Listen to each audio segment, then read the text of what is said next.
Hello guys, welcome to my channel Teach Something, and in this video tutorial I will gonna show you how to stop fixed stage 1 in Windows 11 as well as Windows 10.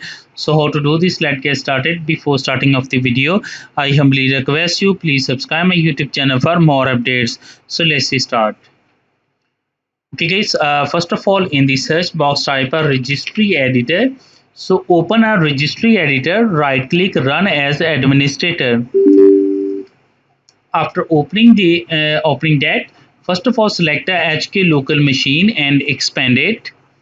After that, select a system and expand it.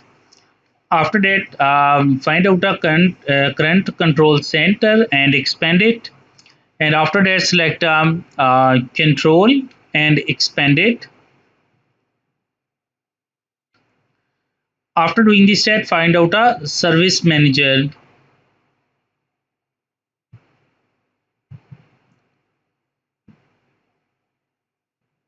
Now here is a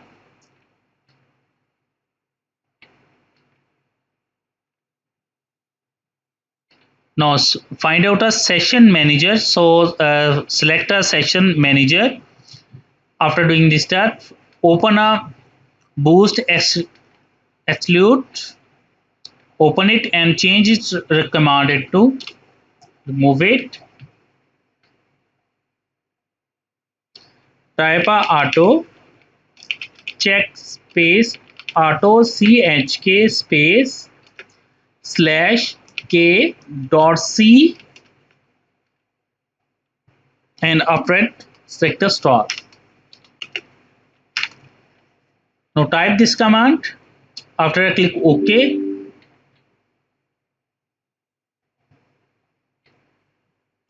after that close the registry editor, close it, and after doing this step restart your computer, and I'm sure that after restarting your computer your problem has been fixed. I hope this video is helpful for you. Thanks for watching and please subscribe my YouTube channel.